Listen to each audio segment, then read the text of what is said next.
All right, hey, our peeps, welcome in. Today we are doing some sunglasses step by step. I got a couple of variations and varieties here that we are gonna mix and match. So let's get started. Probably about the size of my hand, maybe this way, filling up our paper. I'm gonna start with the glasses part. I'm gonna start with that kind of line that goes across and then a bumpy line down. If you wanna put a dot on one side and a dot on the other, just so you kind of know that you're gonna fill up your whole sheet of paper, you can go a line all the way across.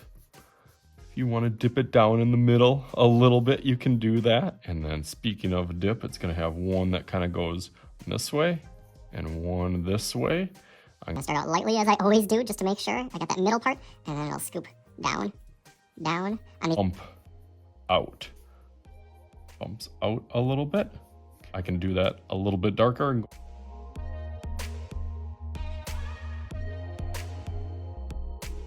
Okay, that's looking so far so good. Obviously, I can see it's a little bit off. On either side, I know I can kind of make this a little bit bigger over on this side, and I can probably bump this up a little bit taller on that side. That's why I always start out in pencil, because I know when I go over in Sharpie, I can make that a little bit thicker. But one thing they all do, like my Wildcat ones, is they go a little bit thicker, thin, and then thick. So as I'm kind of drawing mine like this, I'm gonna try to go back at that diagonal and then angle it down. Angled line over here, angled line over here, try to get about that same distance, and then it'll curve back around there, a little bit thicker, and then slope that in a little bit, and then back out as it loops around, and that'll kind of have an angle to it.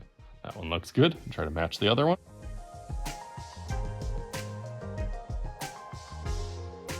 Okay, that looks great on there. Now we just need the frames. They arch up a little bit on each side, and then pretty closely follow as it kind of curves around the edge. Really, really thin. And then comes a little bit short over here, and try to do that same thing on the other side.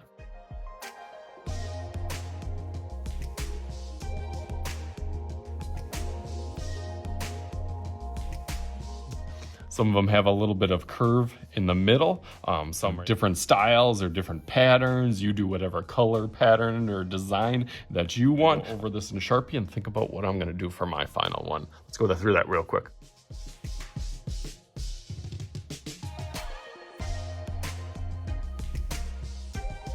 All right, nice, these are looking good. You can see I went over with my Expo marker a little bit thicker as my other Sharpie was running out. Almost look like some normal glasses. I guess you could do these for normal glasses or sunglasses. But let me do some magic happen with my favorite kind of blue lens glasses. Oh, you can see right through it. Oh, not yet. Ready, set.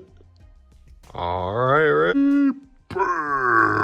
There they are. All right, looks cool. Got my little summer beach scene in there with some red, white, and blue glasses. Of course, I used a whole bunch of different tools and a little tester out practice, a couple different markers, crayons, even some color pencil to kind of throw in that background. Always testing and kind of pushing myself on these simple little images into a full, complete picture, filling up the whole composition top to bottom, side to side. So hopefully you guys had some fun with this. As always, I did. As always, I am Mr. Shooty. This is Mr. Shooty's art class. I'll talk to you guys later.